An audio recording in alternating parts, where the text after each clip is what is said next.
Time for an unpleasant blind guy, Conservative Byte. I want to talk to progressives.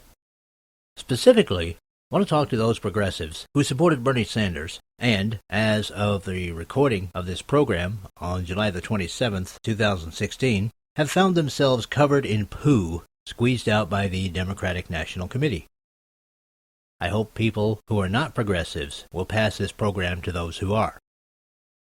Now, you're very likely hearing this in the middle of August, and that was intentional on my part. You see, right about now, the media, Democratic operatives, school instructors, possibly your friends, have been working on you because the Democratic convention is over and the long fight to the November election has begun. They want your support for Hillary Clinton. And yes, as of the recording of this program in late July, you were probably angry, but now that anger has been, tamped down a bit. Maybe you've begun to think, that was a pretty dirty deal that the DNC pulled on us. But hey, they're still the party of equality, they're still the party of nobility, they're still the party of free stuff, they're still the party of intelligence, they're still the party of cool people, and I want to be a part of all that. Well, I'm calling this program Loyalties because I'm seeing the relationship between many progressives and the Democratic Party in the same way that I see relations between couples that have a cheating partner. The couple are getting along with their lives, and suddenly the cheater sees something they like a lot, and they go for it. And then it's on like Donkey Kong. Arguments, recriminations, maybe even temporary breakups.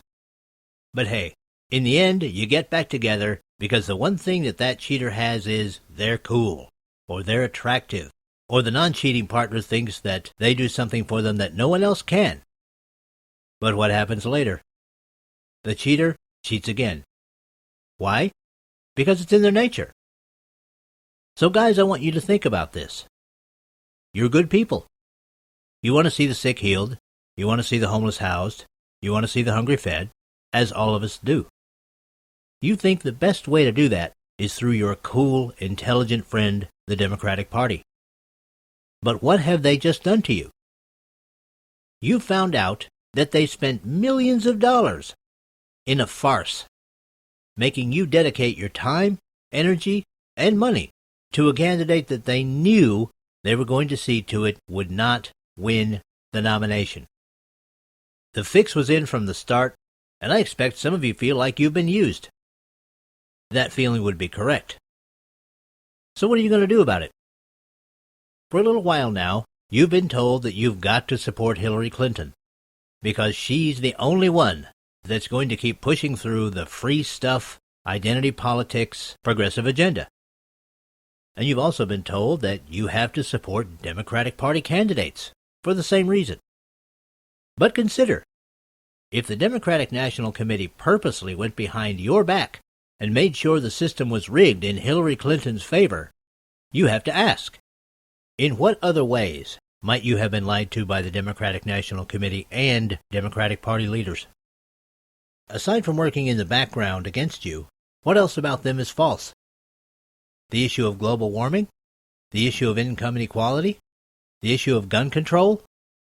What have you been deceived about over the years? And remember, the Democratic Party and progressives have been intertwined with popular media and with academia for over a century. If the WikiLeaks released emails show anything, they show a party structure that is organized by a ruling elite and which has absolutely no respect for the people who dedicate their lives to its public causes. You have to ask what its private causes are.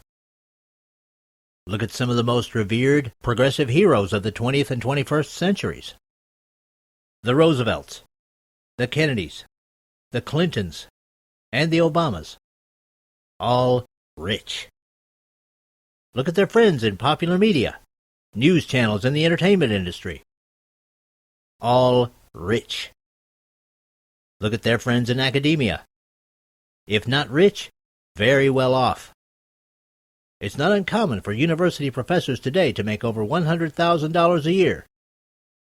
Are you bringing home that kind of cash? And look around you.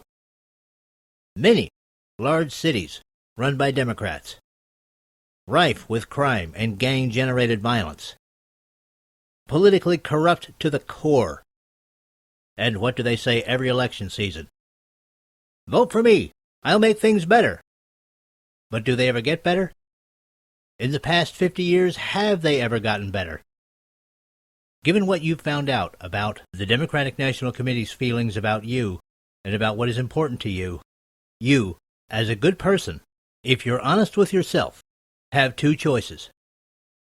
You can either keep your head in the sand, you can be a good little soldier and vote for Hillary Clinton and hope that she keeps the promises she makes you, or you can reevaluate your stance. And that's not an easy thing to do.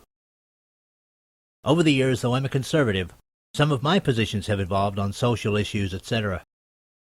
It's not easy to change your mind, and it's not easy to admit that you can be fallible and that someone can deceive you. But there's no shame in it. It happens to everyone. We're all God's children and special, but we all share one trait, and that is that once in a while we're deceived. Now I know if you're listening to this, you think, oh, Dave's a conservative. That means he's either evil or stupid or both.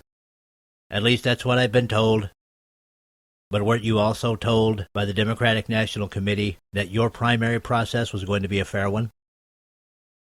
If life has taught me anything, it's that my best friends aren't the ones who tell me everything I want to hear. They're the ones that'll tell me the truth, whether it hurts or not.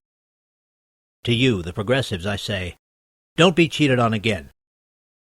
Don't vote for Hillary Clinton. They smile in your face all the time. They want to take your place. The backstabbers, they smile in your face. This has been an unpleasant blind guy, Conservative Byte.